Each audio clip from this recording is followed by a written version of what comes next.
Hello, everyone, and welcome back to the Maile Behind The Scenes podcast. Today, I'm here with Mr. John Peros. Hello.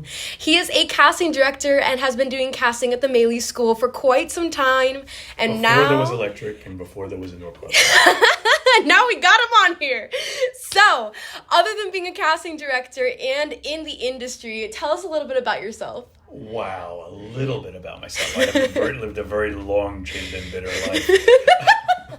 So, started out as a teen model, got away from the industry, went toward a legit career as a software consultant. I used to do defense electronics and missile guidance systems and satellite communication systems. And then I was going to go to law school, and I decided after 6 months in the real world that I wanted to open a theater company. Oh, wow. So I opened a theater company in Manhattan, had that for several years, decided to move it out of Manhattan, and instead of going to Hoboken, where everybody was going, I brought it to Orlando. So I opened Manhattan South Studio Theater, which was a very successful little studio theater in Orlando. And then I started getting phone calls, would I be interested in casting? And I had no idea how to be a casting director, but I figured, what a great, fun way to fund a theater. Oh, okay. So I started doing commercials, and I figured, okay, this is great. I can make some money. And then all of a sudden I started getting offered TV series, and I was like, oh, wow, okay, people actually this is my biggest acting job because people actually believe that I'm a casting director. Oh, wow. So, and then the rest is kind of history. From then on, I eventually had to close up the theater because casting took over. Oh, okay. And became a full-time casting director. And here we sit. Wow, that is fantastic. So tell our listeners a little bit about the casting process. Like, how do you get a cast for a client, for Publix or Spectrum, or how does that go about? Well, for me, there's two sides to this. How do I get my clients, and then how does an actor get a piece of the action? Okay. So how I get my clients is, when I was younger, I would just bid on every job that I heard of, and I'd really work on selling myself and really get out there. All the things you do when you're starting a career. Right. And then after a while, you get to sit back on your reputation. That's true. So now, I only take clients that are fairly low maintenance. I pass on jobs that are high maintenance. Most of my clients are 99.9% of my clients are return or repeat. Okay. So, it's kind of a beautiful arc in a career where I started out and I really had to hustle and really had to get out there and really had to prove myself. Right. And now I can sit back and kind of enjoy the fruits of my labor and be a known commodity. And the same is true when you're an artist, when you're in acting, when you're starting in any career, specifically as an artist, as a singer, as a dancer, as an actor, as a model. You have to get out there and hustle. You have to be really secure in who you are and what you are and your uniqueness and what you're bringing to the table, and hustle and get out there, get your name out, and work really hard and study really hard, and build that foundation of craft. And then as your career goes on, you can rest and relax because you become a known commodity. Right. So as a casting director, you're seeing all these people and actors are coming in, auditioning, coming out.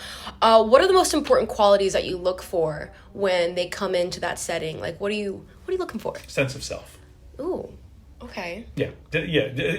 Honestly, with you want to get it down to brass tacks, and you want to strip away all the BS that everybody feels like to do. You either know who you are or you don't.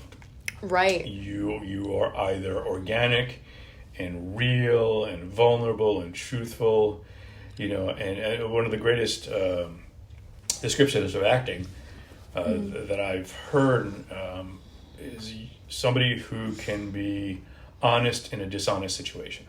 Oh, interesting. And that starts with knowing who you are, because if you walk in and you have a true sense of self, of loving and embracing all of your faults, as well as everything that you love about yourself, but really embracing your faults, and not trying to kind of mask them in any way, shape, or form. I think that is everything, and people key into that. Think about what, I always tell actors, think about what goes through your mind or your heart when you meet somebody for the first time. Right. They're either fake or they're not. Ooh, that's tea. No, it's not tea, it's the truth. It's tea truth. for the truth. Tea for the truth. Yes.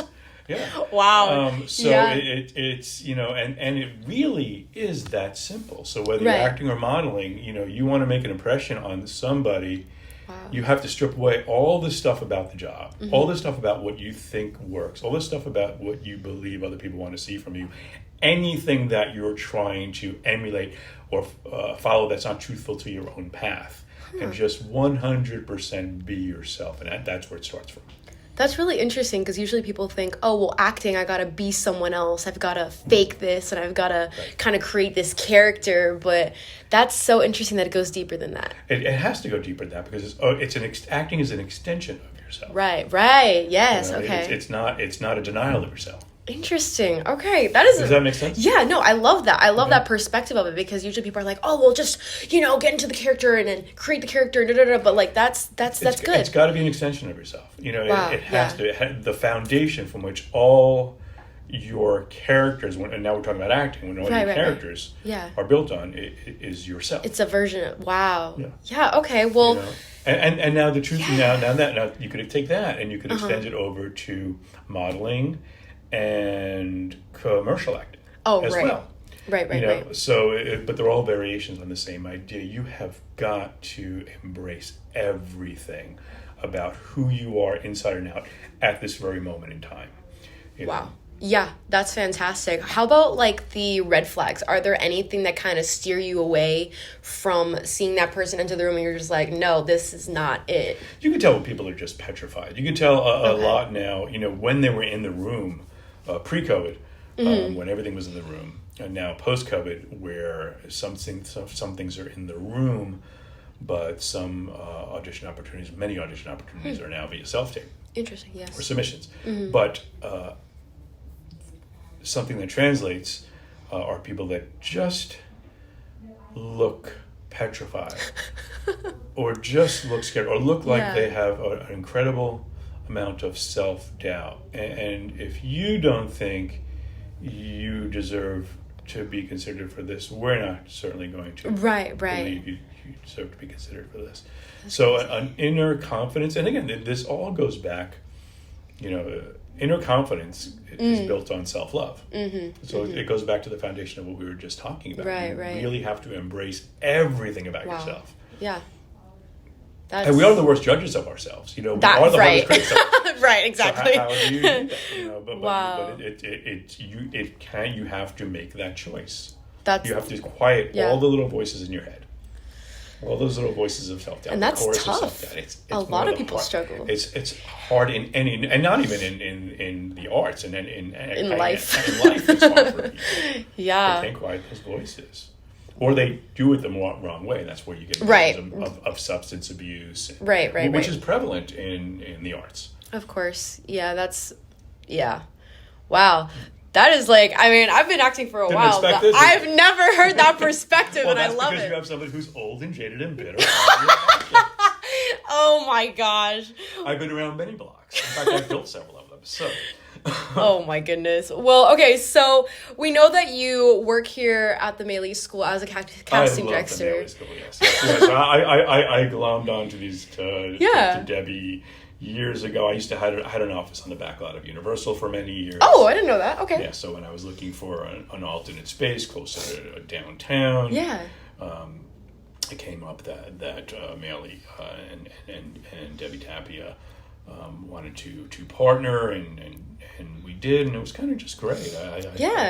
So this is my home, and I'm casting in town. Oh, I love that. I do a that. lot of workshops here, things like that. Yeah, how do those go? Those workshops? They're basically commercial audition boot camps. Okay. So it's kind of, and it appeals on both sides. It appeals whether you're just starting out, or whether you've been doing it for years and just need kind of a shot in the arm.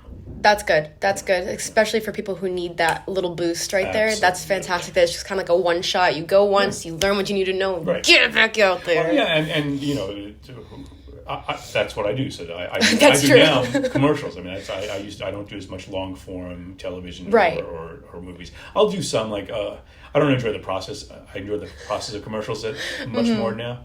Not so much TV series or long form. Right. But if I have a friend or a good client who's working on a project, I'll go ahead and You'll do it. just I recently did something for HBO. It's more like a pick and choose. Yeah, exactly. Yeah. Exactly. Oh, that's awesome. So do you have any tips for people who are listening, whether they either want to be an actor in the industry or even if they want to be in your position? Let's say they want to be a casting director. Right. Do you have any advice for those fields in the entertainment industry? No, just surround yourself with people you can learn from, and just always be learning. Always be studying, always be looking, watching people, and no matter what you're going to do, no matter what road you're taking, whether it's behind the camera or in front of the camera, you want to develop your own sense of style and personality and knowledge base. That's good. So that you're bringing something to the party. You can, I think one of the biggest mistakes actors make, or artists make, even musicians do this, singers, is trying to emulate somebody else's path. Your path is your own. That's facts. You cannot emulate anybody else's path because that is the path to despair. Right. So, right, because you can't copy what's already been done. It doesn't work because everything, all those copycats. kind of but all those points of intersection of time and space and who and where what are never going to be replicated by anybody else. No way. Wow, that is good. Y'all, this was John Peros here at the Maile School. Thank you so much for being on our podcast. No, so much this fun. was so fun. I learned so much. And I'm sure everyone listening did as well. So thank you guys so much for being here at the Maile Behind the Scenes podcast. We will see you guys next time. And for now, bye-bye.